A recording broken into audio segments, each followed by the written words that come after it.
Good morning everybody, welcome to Shanghai. Look out my window. My first ever time in China, and so far it hasn't disappointed. I got here late last night. Now the view now looks pretty cool, right? And you can see all the barges going past on the water. But at night time, it just goes to another level. It's absolutely amazing. All the buildings light up, and it's sort of like something from Blade Runner, and all the barges and boats that go past on the water have all got like, it's just amazing. I'll show you when I come back to the room tonight. So basically I got here late last night, and my room's incredible, and I walked kind of through my door, which is just there, and then the first thing I saw was this amazing view, and it is spectacular. They do switch all the lights off though when it gets to sort of like 10 PM, which I'm guessing is for sort of environmental reasons. Before I begin telling you who I am here, I'll just point out that this isn't a sponsored video. I am here with Louis XIII, which is a cognac brand, and I'm working with them more officially on my Instagram, but I'm in Shanghai. It's a brand new city for me, so I've got my camera and I'm filming things. I will explain why I'm here, because it's actually a really cool concept. So, Louis XIII is a cognac brand. Now, cognac, it comes in sort of various shapes and sizes.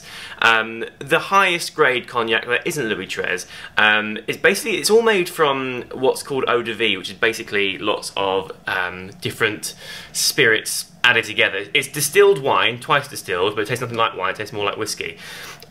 And it's aged in barrels. Now, the longer it's in the barrels, the more the alcohol content reduces, but in order for it to be a spirit, it has to have like something like 40%. So, every once in a while, a new eau de vie is added, which then kind of integrates with it, and I guess it all takes on a new flavour.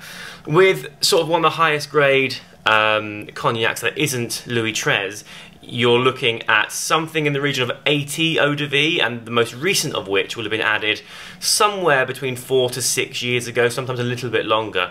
With Louis XIII, there are 1,200 around, so they have not officially told me because they're not allowed to tell me exactly, but it's around 1,200 eau de vie, the most recent of which was added 30 to 40 years ago. So you can imagine that it takes a very long time to make one decanter and one barrel of it. It actually takes probably like 2 or 3 people's lifetimes. So the cellar master, the guy who starts making any barrel, will not see that barrel finished in his lifetime. It's really, really spectacular. So it takes around 100 years to make one, hence why I'm here. They've teamed up with Pharrell. Pharrell's releasing a song called the 100 Year Song, the song You'll Only Hear If You Care. So basically it's released in 2117, and if we care enough about the environment and everything, the song will be released. I am listening to the song tonight. I'm going to a very swanky event, which I'm not allowed to well, I can document the party, but not the song bit, for obvious reasons, because otherwise you'll hear it, and you can't hear it for 100 years' time. But I just think it's a really cool idea. I think the concept behind it is that Louis XIII have to always think 100 years into the future because it takes so long to make a bottle, but now they're making it sort of in more of a campaign about environmental awareness, and taking me to Shanghai. So yeah, I'm going to start filming, sort of show you around. So I arrived here late last night, went for dinner, got back, went to bed. So today's kind of my first day where I get to see the city. Here it is. We made it to a park. It's not the park we intended, but we've made it somewhere. This is Gusheng Park, and we were looking for Yuyen Park, which apparently is next door. But nonetheless, let's have a little explore. There's bamboo everywhere, that's very cool. I don't think I've ever seen bamboo in real life. Oh yeah, let's walk through this. There's a tea room down here. Let's walk to the tea room. That's fun, isn't it? Totally lost right now, but actually completely okay with that, because it's sort of, you know, we're just wandering Shanghai. I had to turn my data roaming on to find our way to the park, and what we've done basically is walked around it, but haven't been able to find the entrance into it. We thought we found the entrance, so I went to a cash point to get some money out, which is totally in Chinese, but we managed to work it out, and paid entry to get into this place was not the park. Ended up being like a Buddhist shrine, and I didn't want to film that because I felt a bit disrespectful because everyone was there saying their prayers and everything. So we have walked out of there, and now found ourselves in this sort of square, which is obviously super Shanghai, but also there's like a band store over there. There's a Starbucks behind me, so there's sort of elements of Western culture as well. It's like a real hodgepodge, but it's really cool. Still trying to find a way to Yew Gardens though, and according to my maps I go up there right, but we've literally walked around the whole perimeter of it and haven't found a way in yet. So here's hoping we do. So I think we found our way to the garden. It's through a door there. But before we do, we've got a big koi pond here, and I got some feed in my hand I just bought for 2 yen. Watch how bananas they go. You ready, G? Get them. So cool, isn't it? More. More.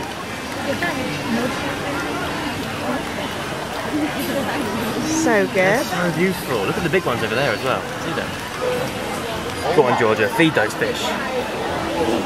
Look, there's so many. Can you imagine swimming in there, Georgia? Literally. Are you giving them one piece at a time? Stingy. That one I love. That little. Or the one where yeah, the mottledy one.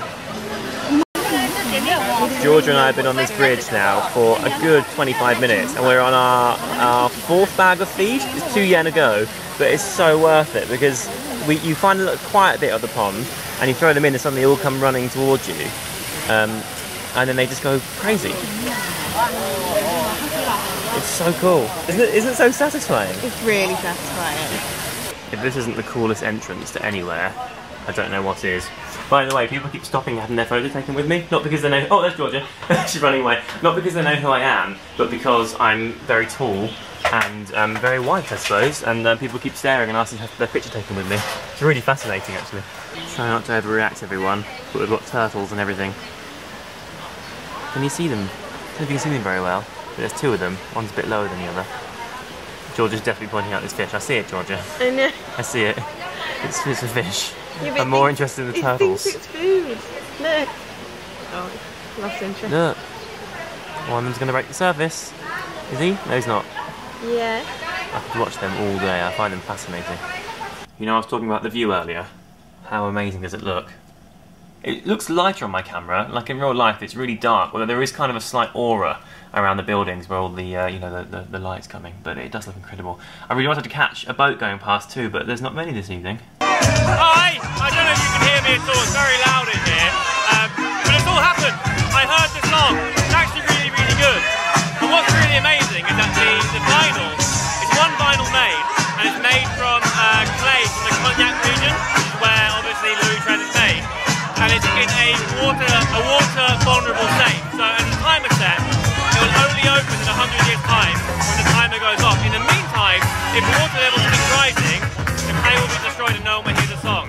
And obviously it sucks when no one will hear the song. What's more important is that what it represents. It represents that we failed as a species because we let the water keep rising and global warming is still happening, and we've let ourselves down. So it's now all of our responsibility to make sure that we are polluting less, reducing our carbon footprint, reusing, recycling, just to help stop ruining the world, basically. It's got a really good meaning behind it. Good morning. Actually, no, not good morning, good afternoon. So it is now 1 PM, and I've got most of this day to kill, so I'm actually not flying until 1 AM, leaving the hotel to go to the airport at 9 PM tonight.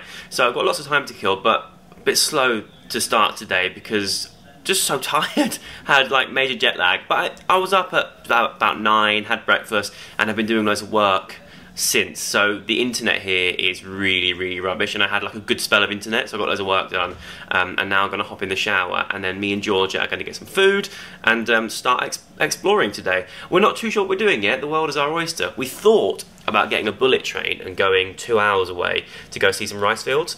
But actually now, because today's got off to a slow start with us doing work and everything, we haven't got time anymore. But there is word about going potentially to that TV tower over there, the bubble building, or we might go to a Buddhist. There's a jade Buddhist temple, which sounds quite cool. And what else are we talking about? Something else, can't remember now. But keep you posted and show you what happens on the way. It's not a beautiful day, is it? It is a bit overcast. We're on our way now to lunch at a place called Sibo, which apparently is very good according to Georgia, and is very authentic Chinese food.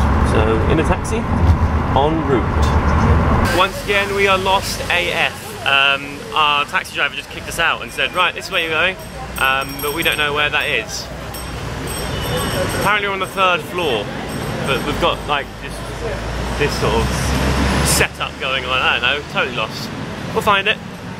So actually we're in sort of the French area at the moment, which is a bit more Western, because obviously the French, I believe the French colonised anyway. I think the French colonised Shanghai like way back when, so it's still sort of European influence running out of this area. Thanks to George's keen navigation skills, we found it. However, last orders are in 3 minutes, so let's be quick. Here we have some steamed pumpkin dumplings, and here, I thought I ordered here, George. Was it beef and pumpkin?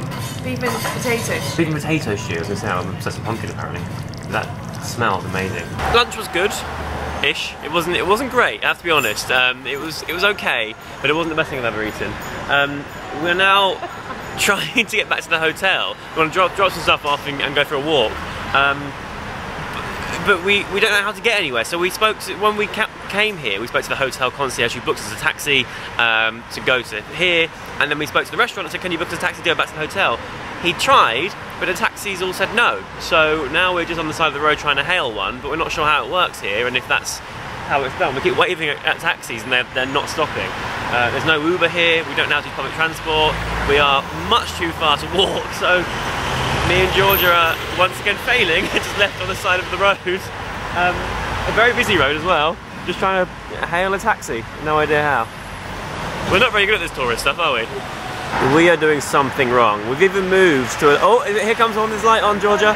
Get hailing, watch this. They just totally ignore us. He's got his light on, we're hailing, and gone. But we've run to this spot because we saw a taxi just pull up here and someone got in it. So we know it happens, we just can't work out how. We're gonna die here, everyone. We've been here half an hour now. We stopped one taxi, it stopped for us. We said, can we go back to the Waldorf Astoria, which is our hotel? He said no, and then drove off. And it's a 25-minute drive, half an hour drive, right? So then we called our hotel to get them to get a car, and it was gonna cost literally 10 times. So on the way in, it was equivalent to £2.50. On the way back, oh, we're stopping. On the way back, they want to charge us 90 quid. Let's see what's going on now. So we're not going to go to the J Temple now because we just scared a car. So we're going to go back to the hotel and walk around that area, which is the Bund. Update you in a minute if we get in this car. What's going on? We're in a taxi, everyone. We're on our way. Whoop, whoop. I'm back at the sanctuary of the hotel for a few minutes. So that taxi driver didn't want to take us. He was a bit grumpy about it, and in the end we had to sort of bribe him and offer him lots of money. So his tip was bigger than the journey itself, and he wasn't sure where he was going. And there's a lot of language barrier going on, but we made it to near enough the hotel. And we walked the final bit. I think anything else we do now is going to be walking distance because that didn't go very well. And I'm not sure how transport works in this city. We tried Googling it and everything, but there's no rules. So I think we're gonna stick to foot. So what we're gonna do is walk along the Bund now, which is basically the main road, sort of a promenade type thing that goes along the river there. And we were talking about going into the big tall building behind me, but because it's so overcast, I don't think we're going to see much, so we might not bother doing that actually. It's not been the most successful day of tourism, but sometimes I think that's quite a really good way of seeing a new city, just getting out on the street and just, you know, exploring and stuff. And sometimes touristy things are just too touristy. We're going to be like real locals and just explore. There's something going on there. I got my camera out too slow, but there's like a conveyor belt thing conveying... Oh right, it's just kind of getting junk from the surface of the water, and it's like a boat hoover. That's what it is. Anyway. It's quite good, isn't it? It's really not a pleasant day today. It's grey, it's overcast, it's quite chilly, and the temperature's really dropped now actually. But still quite a cool view. I quite like it. It's quite moody like this. Anyway, we're on the Bund now. Our hotel is over that way. Been on our feet for a little while now, just kind of exploring and looking around. Like I say, it's kind of the walkway on the river where you get to sort of sightsee, do that sort of stuff. We haven't got that much longer left really. We've got a few hours of doing this, then we've got to go back and pack. So yeah. See this shop? You can get your own picture printed on a t-shirt. So Jim's getting one and then going to give it to me. Getting his picture in front of the Bund. Yeah, do a straw.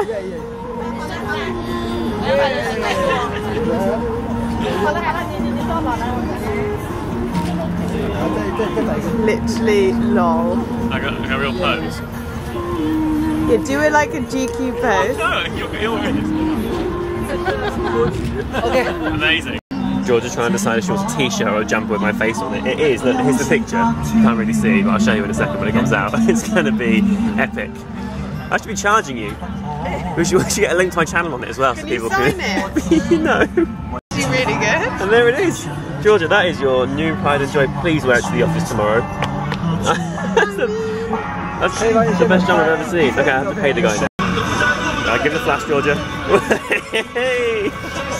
Amazing, I'm so happy about that. I'm so happy. I suggested it'd be a really good idea now for her to put that on and then get another photo, so then we've got like an Inception type thing, but it takes about 10 minutes now. I got a bit bored actually of waiting, but I love the fact that now I'm walking around with Georgia, who's wearing my face on the top. Righty-ho everybody, it is time for me to pack up and go home. I hate packing, it's really boring, isn't it? But my flight is in like 3 hours or something, so I'm getting picked up, going to the airport, heading home. Got quite a good flight actually, it's a nighttime flight, so I can try to sleep a little bit. And I am really, really exhausted, and I land at like 6 AM back in London, so then I've got a whole day ahead of me back home. And then the next day, I'm getting really confused with days, so I get home on Wednesday morning. On Thursday, my mum's coming to visit, so that'll be nice, because my mum, I see her not enough, but every once in a while I go home to see her. But she rarely comes to London to see me, but Christmas is coming, so I have the day off, and I was like, let's go Christmas shopping. So that's what we're going to do. Alright, I will see you very, very soon. Bye.